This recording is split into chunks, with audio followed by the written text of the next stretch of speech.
Tout le monde désire un changement dans sa vie, mais tout le monde ne vit pas ce changement positif. Peut-être avez-vous observé certaines choses dans votre vie et vous vous demandez si ce sont des signes de changement positif ou négatif. Bien-aimés, il se pourrait que ce soit Dieu qui transforme votre vie pour le mieux, à la gloire de son nom. Lorsque certaines choses commencent à se produire dans votre vie, ce sont des signes que Dieu change votre vie pour le mieux. Alors, quels sont ces signes? Vous les découvrirez sous peu, alors assurez-vous de regarder jusqu'à la fin. Mais avant de continuer, si vous n'êtes pas encore abonné à cette chaîne, faites-le. Une vie sans un petit changement ici et là de temps en temps sera assez ennuyeuse. Se réveiller avec les mêmes choses, les mêmes personnes tous les jours, année après année, ce n'est pas le genre de vie que Dieu désire pour vous. C'est pourquoi il crée un espace pour le changement. Et bien sûr, vous savez que Dieu n'est pas un Dieu de négativité, donc tous les changements qu'il orchestre doivent changer votre vie. Le livre de l'Ecclésiaste 3, 1, 4 dit, « Il y a un temps pour tout, un temps pour toutes choses sous les cieux, un temps pour naître et un temps pour mourir, un temps pour planter et un temps pour déraciner, un temps pour tuer et un temps pour guérir, un temps pour démolir et un temps pour bâtir, un temps pour pleurer et un temps pour rire, un temps pour se lamenter et un temps pour danser. » Cela indique clairement que les choses ne resteront pas éternellement les mêmes. Tant que vous êtes dans ce monde, vous êtes obligé de rencontrer certains changements, certains ajouteront de la valeur à votre vie, et d'autres non. En lisant les Écritures, vous découvrirez plusieurs personnages bibliques dont la vie a été transformée pour le mieux. Un exemple populaire est l'apôtre Paul, autrefois connu sous le nom de Saul. Avant de rencontrer Jésus sur son chemin vers Damas, Saul était très doué pour persécuter les chrétiens, à tel point que toute sa vie a été consacrée à cela parce qu'il pensait être sur la bonne voie. Si quelqu'un avait osé lui demander s'il souhaitait devenir chrétien un jour, sa réponse aurait sûrement été « jamais ». Mais vous pouvez voir que sa vie a changé en un clin d'œil, et ce qui semblait être son pire cauchemar est devenu sa meilleure expérience. C'est la preuve de la main puissante de Dieu dans la vie d'un homme. Dieu avait prévu dès le début de faire évoluer sa vie, mais il n'en était pas conscient jusqu'à ce que cela se produise. Pour Paul, c'était une transition vers son but et son accomplissement. Ce n'était pas une expérience facile, mais il l'a acceptée de tout cœur. Et David? Ce fut une transition divine du statut de jeune berger à celui de roi oint. Ce fut l'une des meilleures choses de sa vie, lui permettant de régner sur le peuple de Dieu. Bien que cela n'ait pas bien commencé, après que David ait été oint roi, il a rencontré des défis pendant plusieurs années, fuyant le roi Saul. David a néanmoins accepté les défis auxquels il était confronté et, une fois ceci terminé, il a réalisé que tout ce qu'il avait traversé était une formation de Dieu pour le rendre apte à être roi sur son peuple. Pour Job, ce fut un changement assez tragique, qui lui a tout enlevé et lui a presque coûté la vie. C'est le genre de changement que la plupart des gens prient pour ne jamais vivre. Cependant, comme Dieu était pleinement impliqué dans le changement soudain qu'il vivait, tout s'est terminé pour le bien, même mieux que quiconque aurait pu l'imaginer. Il a été béni avec plus que ce qu'il a perdu. Grâce à cela, Job a appris à apprécier Dieu encore plus. Malgré tous ces exemples, il vous sera utile de savoir qu'il y a encore des changements que vous vivrez dans la vie que Dieu n'orchestre pas. Pourtant, si vous n'êtes pas assez sensible, vous ne pourrez pas savoir si un changement qui se produit dans votre vie vient de Dieu ou du diable qui essaie de vous faire tomber. Alors, comment pouvez-vous différencier le premier du second? Voici quelques signes qui peuvent prouver que Dieu change votre vie pour le mieux. Tout d'abord, vous ressentirez un objectif, une joie et un espoir renouvelés. Une vie gouvernée ou dirigée par Dieu est une vie pleine de sens. Vous avez peut-être déjà emprunté plusieurs chemins dans la vie qui semblaient dénués de sens et sans direction, mais au moment où vous ressentez un sentiment d'objectif et d'accomplissement, cela indique que vous vivez en accord avec le plan de Dieu pour votre vie. Cela se produira de telle manière que même si les choses ne se passent pas comme vous le souhaiteriez, vous serez joyeux parce que c'est la volonté de Dieu. La joie ne vient pas du fait d'avoir tout ce dont vous avez besoin, elle vient plutôt du fait de marcher en accord avec la volonté de Dieu. l'apôtre Paul a trouvé son accomplissement dans la nouvelle direction que sa vie a prise. Il a prêché l'Évangile avec tant de dévouement et d'engagement qu'il n'a jamais eu aucune raison de penser qu'il avait besoin de quoi que ce soit de sa vie passée. Dans 2 Corinthiens 5, 17-18, il dit « Si quelqu'un est en Christ, il est une nouvelle créature. Les choses anciennes sont passées, voici, tout cela vient de Dieu, qui nous a réconciliés avec lui par Christ et nous a donné le ministère de la réconciliation. Lorsque vous êtes en Christ, votre vie prend un nouveau tournant. Tout en vous change, et votre façon de penser ne sera plus la même. Votre compagnie d'amis changera également, et votre discours sera assaisonné de sel, différent de ce qu'il était lorsque vous n'aviez pas d'identité en Dieu. Cependant, tout cela n'est possible que si vous êtes prêt à accepter la transition d'une nouvelle vie en Christ. Deuxièmement, vous verrez la main de Dieu dans votre vie, vous guidant à chaque étape. Lorsque Dieu conduit un homme, il prend toujours soin de le guider à travers chaque étape qui le mènera à sa percée. Lorsque Dieu a voulu bénir Abraham, il lui a demandé de quitter la maison de son père pour un pays qu'il lui montrerait, un pays qu'il n'avait jamais visité et dont il ne savait pas où il se trouvait. Ça ne s'est pas arrêté là. Dieu a ensuite dû séparer Abraham de son neveu, Lot. C'est à ce moment-là que Dieu a vraiment commencé à bénir Abraham. Lorsque vous vous trouvez en difficulté sur le chemin que vous avez choisi, sachez simplement que c'est parce que Dieu ne vous guide pas. Lorsqu'Abraham a quitté la maison de son père, il ne savait même pas où Dieu l'emmenait, mais il n'y avait aucun moment où il était confus. Pourquoi? Parce que Dieu guidait chacun de ses pas. Troisièmement, vous ressentirez la paix divine au milieu du changement. Avez-vous déjà vécu un tournant dans votre vie qui s'est ensuite accompagné d'un sentiment de paix profonde dans votre cœur? Ce genre de paix n'est possible que si vous êtes vraiment un enfant de Dieu et que vous êtes guidé par lui. Parfois, ce n'est même pas quelque chose de très agréable, mais vous ne ressentez aucune inquiétude ni aucun trouble. Ce chemin peut même être celui que beaucoup de gens suivent sans obtenir les résultats escomptés. Ce chemin peut effrayer tout le monde, mais parce que Dieu est sur ce chemin avec vous, vous serez en paix. Le psalmiste, parlant dans le psaume 91, 7-10, dit « 1000 personnes peuvent tomber à ton côté, et 10 000 à ta droite, mais elles ne s'approcheront pas de toi. Tu ne feras que regarder de tes yeux et voir le châtiment des méchants. Si tu dis, l'Éternel est mon refuge, et si tu fais du Très-Haut ta demeure, aucun mal ne t'atteindra, aucun malheur n'approchera de ta tente. » Cela nous rappelle que quelle que soit la situation chaotique qui vous entoure, si Dieu est vraiment présent dans votre vie, personne ne vous fera de mal. Les endroits où d'autres personnes sont allées et n'ont pas été acceptées, vous serez acceptés, même sans réserve. Ce genre de paix enveloppe un homme que Dieu transforme pour le bien.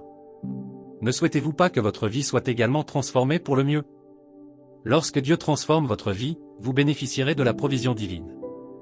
Lorsque Dieu envoie un homme en mission, il l'équipe toujours de tout ce dont il a besoin pour accomplir la tâche qu'il attend. Cette disposition ne se limite pas à la nourriture, aux vêtements ou au logement. Elle couvre également la sagesse pour naviguer dans le nouveau tournant de la vie, la connaissance et la compréhension pour gérer correctement les situations, etc. Bien-aimés, ce sont quelques signes que Dieu fait la transition de votre vie pour le mieux. Vous devez savoir que les transitions divines sont l'un des moyens que Dieu utilise pour affiner ses enfants.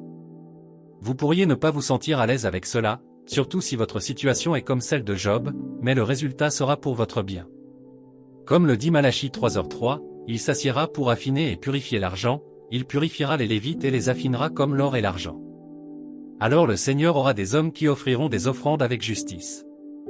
Tout comme le forgeron passe les métaux précieux comme l'or et l'argent au feu pour les purifier, Dieu fait la transition pour vous faire ressortir le meilleur de vous-même. Pendant que vous ressentez la chaleur, n'abandonnez pas maintenant. Lorsque ce changement arrive, que pouvez-vous faire pour l'accepter et permettre à Dieu d'opérer un changement dans votre vie? Premièrement, vous devez rester dans la prière et communiquer souvent avec Dieu. Souvenez-vous toujours que la prière est très importante dans toutes les situations et que son utilité ne peut jamais être surestimée. Daniel était un jeune homme qui connaissait l'importance de la prière et l'utilisa judicieusement lorsqu'il fut emmené en captivité. La Bible ne contient aucun récit de lui posant des questions sur le fait que Dieu lui ait permis d'être emmené. Il a continué à servir Dieu avec diligence malgré les situations désagréables qui l'entouraient, même jusqu'à ce qu'il soit jeté dans la fosse aux lions.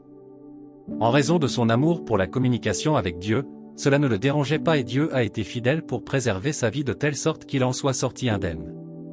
Quoi qu'il en soit, la communication avec Dieu ne devrait jamais passer au second plan dans votre vie. Deuxièmement, vous devez être humble et lui abandonner le contrôle.